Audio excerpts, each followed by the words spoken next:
हरे कृष्णा, हरि हरि बोल सभी भक्तों।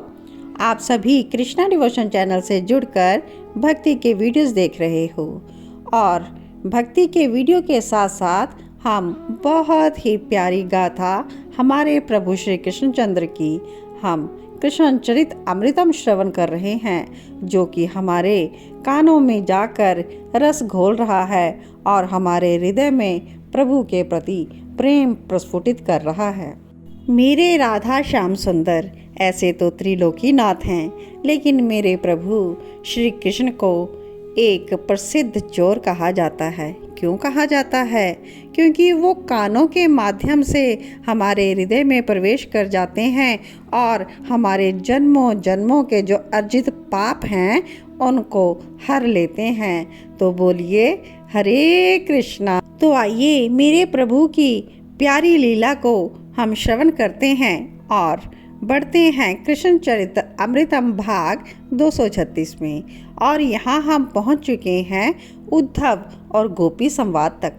उद्धव जी गोपियों के आगे नतमस्तक हो चुके हैं, उनका जो अहंकार है वो गल चुका है। तो आइए आगे उद्धव गोपियों से क्या कह रहे हैं हम श्रवण करते हैं। गोपियाँ पूछ रही हैं उद्धव से, तुम क्यों आए हो उद्धव? उद्धव कहते हैं, मैं तो संदेश वाहक हूँ। श्री कृष्ण ने मुझे अपना दूत बनाकर भेजा है। उन्होंने आप लोगों के लिए कुछ लिखा है और मुझे यह कहकर भेजा है कि मेरी गोपियों को ये मेरा संदेश पहुँचा देना। और आज का जो एपिसोड है इसका शीर्षक है प्रेम की पाती कैसे बाँचें। तो हम यही श्रवण कर रहे हैं। गोपियाँ आनंदित हो उठी इस बात को सुनकर और कहती हैं, हमारे प्रीतम ने हमें स्मरण किया। क्या वो हमें स्मरण करते हैं? गोपियों ने उद्धव से कहा कि ये देखो, ये हमारी श्री राधा रानी हैं, ये हमारी सर्वस्व हैं और इनकी दशा तो देखो, यही दशा संपूर्ण ब्रज की है। गोपियाँ दीन भाव से बोल रही थी और राधा रानी मूर्छित थी। उनको ललिता सखियाँ संभाल रही थी। जब मैं मथुरा से चला था तब श्री कृष्ण ने कुछ पत्थर लिखे थे और मेरे हाथों में देते हुए कह रहे थे कि ये मेरी गोपियों को दे देना। श्री राधा को मैंने उनसे पूछा, तब वो बस बिलक उठे थे। श्री राधा का नाम सुनते ही नयनों से अश्रुओं को प्रवाहित करके बस उन्होंने सिर ना में हिलाया था। श्री राधा को मेरे पत्र की आवश्यकता नहीं है, ये स्वयं कमल नयन ने कहा था। गोपियों ने फिर पूछा कि क्या संदेश है। मैं उस तरफ दौड़ा जहाँ मैंने अभी अपनी अधूरी संध्या गायत्री की थी, क्योंकि श्री कृष्ण की पाती को मैंने वहीं रखा था झोले में। मैं लेकर आया और सभी गोपियों को देने लगा। सबके नाम से पत्र थे, चंद्रावली, ललिता, चित्रलेखा, पद्मा, सुदेवी, इंदु, सबको मैंने पत्र दिए। ये शाम की पाती है, सबको कह रही थी वो। आनंद आ गया उनको वो पाती को हाथ में लेते ही। पर वो गोपियाँ कुछ देर बाद रोते हुए पाती को लौटा रही थी। उद्धव चकित हो गए और कहते हैं, वापस क्यों लौटा रही हो? अरे तुम्हारे प्रीतम ने लिखा है, क्यों लौटा रही हो पाती को? उद्धव, अब तुम ही पढ़कर सुनाओ कि इसमें हमारे प्यारे ने क्या लिखा है। पढ़ो उद्धव, तुम ही पढ़ो। गोपियों ने पाती लौटा दी और उद्धव से पढ़ने के लिए आग्रह करने लगी। अरे नहीं, किसी के लिए किसी ने पत्र लिखा है और कई बातें प्रेमियों में गुह्य होती हैं, सबको नहीं जताया जाता। मुझे भी तो नहीं बताया मेरे स्वामी ने, फिर मैं कैसे पढ़ूं किसी का पत्र? यह कहकर उद्धव ने पत्र को गोपियों को अपने पास रखने के लिए कहा। लेकिन गोपियाँ क्या कहती हैं, उद्धव अब क्या गुह्य, सब कुछ उजागर है। हाँ, हमारी दुर्दशा तो ऐसी हो गई है कि हम पत्र को अपने पास रख भी नहीं सकती, पढ़ने की तो बात छोड़ो। उद्धव ने पूछा, क्यों? अब क्या बताएं उद्धव, हम अगर पढ़े पाती को तो हमारे आंसू बह जाएंगे। कज्जल मिश्रित अश्रुओं से ये पाती भीग जाएगी और प्यारे के लिखे हुए अक्षर जो हैं सब मिट जाएंगे।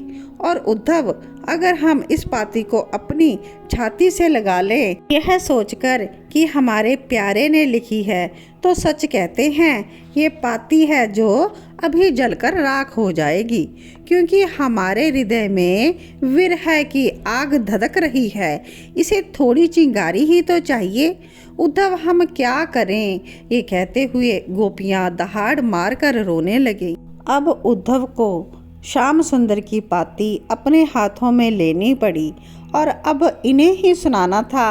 अपने आप को संभाला उद्धव ने।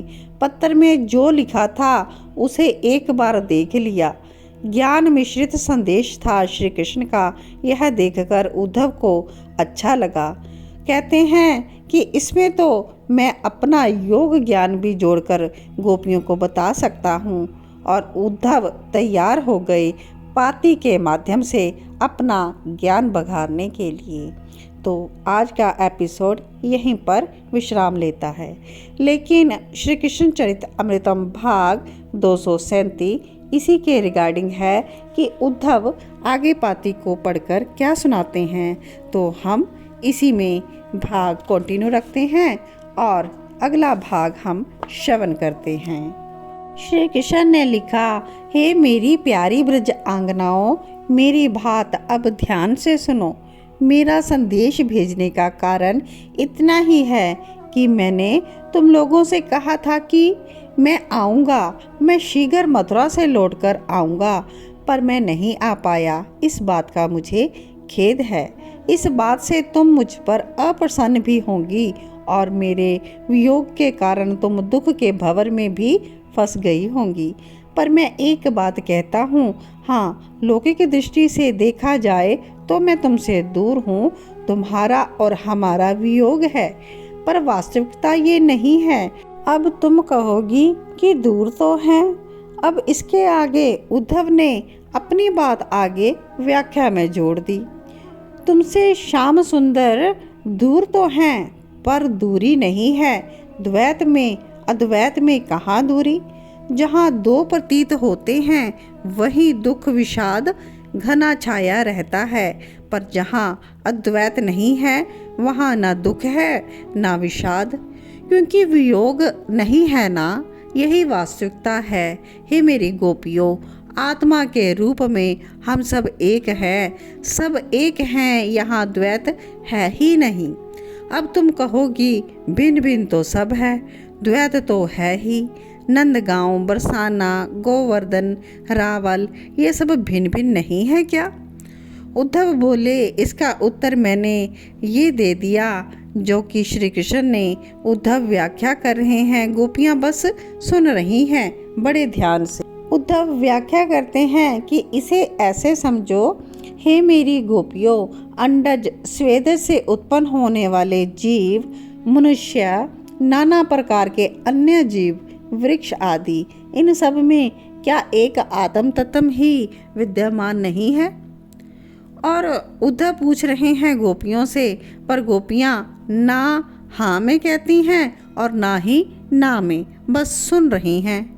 फिर भिन्नता कहाँ रही? जब सब में एक आत्म तत्व है ही, फिर द्वैत कहाँ रहा? ये सब मिलन और वियोग मिथ्या है, झूठ है, क्योंकि जो मिलता है वो बिछड़ता भी है। एक रस, एक समान नित्य रहने वाला तो आत्म तत्व ही है ना? उद्धव प्रसन्न हो रहा है अपनी व्याख्या करके। उन्हें लग रहा है गोपियाँ इतने ध्यान से सुन रही हैं तो स्वीकार तो कर ही रही होंगी। उद्धव अपनी ज्ञान की पोथी भी खोलने लगे और ज़रा श्री कृष्ण का संदेश सुनाते हुए अपना ज्ञान भी बीच बीच में प्रेषित करना नहीं भूलते। कहते हैं 3 ही गुण हैं प्रकृति के, इन तीनों गुणों में ये जीव बंधा हुआ है, सत्व, रज और तम। सत्व गुण जब बढ़ जाता है तब मन शांत होता है। रजोगुण के कारण कर्म में जीव की प्रवृत्ति होती है और तमोगुण के कारण जीव मूढ़ सा रहता है। इसलिए गोपियों, सत्व गुण को अपनाओ, सत्व के लिए ध्यान करो, आंखें बंद करो, सांस को देखो, ये योग है। या फिर समझ लो कि तुम और हम सब चराचर एक आत्मा ही हैं और आत्मा ही परमात्मा है। जब सब एक हैं तो अद्वैत घटित हुआ ही नहीं। और फिर स्वयं ही कहता है कि अब तुम पूछोगी फिर हम बंधन में क्यों पड़ जाते हैं। तो इसका उत्तर ये है कि मन के कारण। सब कुछ मन की ही कल्पना है। मिथ्या जगत, मिथ्या पदार्थ, इसी में मन लग जाता है और इस मन के पीछे हम हो जाते हैं। फिर हम रोते हैं क्योंकि वो वस्तु तो मिथ्या है ही और हमें मिलेगी नहीं, और मिलेगी भी तो कुछ समय के लिए, पर हमारी जो आत्मा है वो तो सदैव है, सदैव रहेगी। हम सब वही हैं। फिर अपने आप को देह मानकर हम क्यों दुखी या सुखी हों। हे गोपियों, इसलिए तुम लोगों से मुझे यही कहना है कि कोई किसी से अलग नहीं है, सब एक है। इस मेरे ज्ञान को जीवन में उतारो, तुम्हें शांति मिलेगी। इतना कहकर उद्धव चुप हो गए क्योंकि संदेश पूरा हो चुका था। पर गोपियां अभी भी उद्धव को ही देख रही थी और कपोल में हाथ धर के खड़ी हुई थी। तो आप सबने श्रवण किया उद्धव के द्वारा प्रेम की पाती का संदेश। तो इसके आगे गोपियां क्या उत्तर देंगी उद्धव को, हम यह नेक्स्ट भाग में श्रवण करेंगे। तो आगे का भाग श्रवण करने के लिए जुड़े रहिए श्री कृष्ण चरित अमृतम और कृष्णा डिवोशन से। तब तक के लिए आप सभी को जय श्री कृष्णा, जय श्री राधा।